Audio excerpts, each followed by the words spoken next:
Howdy, Joe Gilder from HomeStudioCorner.com here. I want to talk to you a little more about Studio One, specifically these two buttons right here.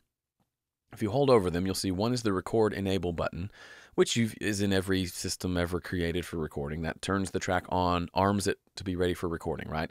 But this one is, oh, look, it works. Okay, this one is the Monitor button. This is a really cool feature, especially, raise your hand if you used to use Pro Tools LE and had used an HD system that didn't have this feature, or that had this feature, and then you go back to LE and you can't use it again. Super annoying.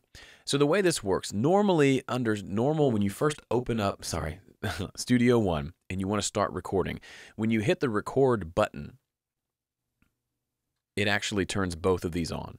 So it automatically both record enables and monitor enables the track. That means you are hearing what's coming through that track back out your main outputs. Okay? One way to test that, if you look at your mix window, when you have the fader up, you'll see it is coming out your main outputs over here.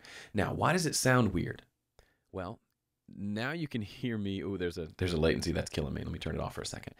The way this works is typical audio interfaces have some sort of way of mixing on the interface itself, so you hear a zero latency or low latency monitoring. But maybe you're used to working a Pro Tools-ish setup where you hear everything as it's coming through your system. If your computer's fast enough, you can pull that off. So you come over here to your audio setup page, you bring your sample rate down to something like 64 samples. Now, when I turn this on, you can hear that there's really very little latency. Very, very little. Okay? You're also hearing my voice through my mixer right now, which is why you can hear it both times. So that's helpful for allowing you to hear what's coming through the track, whether you want to hear it or not. You have the option, okay? So for me, I use a PreSonus Studio Live, and so I can hear my voice coming directly off the board. That's what you're listening to right now, is my voice plugged in to the mixer. So when I want to record something, I just hit this. I'm not listening to this track. I'm just seeing that there's level there, and I'm recording that audio, but I'm listening to the audio from my interface. That can work the same for you if you're listening to your audio from something like your interface's built-in mixer that gives you zero latency monitoring. If that's the case, then you'll want to make it where this does not come on when you record. However, if you're recording through your interface, through Studio One, and you don't have a way of monitoring other than through the track itself, you'll want to turn your latency down and then click this button. And then now you can hear me coming through the system, okay? So it's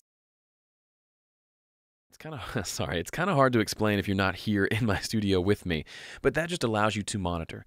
The other thing it allows you to do, I'm going to turn this down so you don't see it, hear it, is if you just want to hear what's plugged into a track without recording. Let's say you're just practicing guitar, you want to plug it into the back and just listen to it without accidentally recording it. You can click this button just to monitor that input without actually recording it. That's great for talkback tracks, for just playing along with existing tracks and things like that, where you don't need it to record anything and you don't want to waste hard drive space recording stuff. You can have it right there, just monitoring that input. Okay, so that's the difference between those two buttons. Hope that made sense for you. If not, leave a question or let me know. But otherwise, if you've done any sort of recording where you deal with latency and monitoring and playback and all that stuff, that probably makes a lot of sense to you. And that's what those two buttons are able to do for you. Okay, thanks for watching. See you in the next video.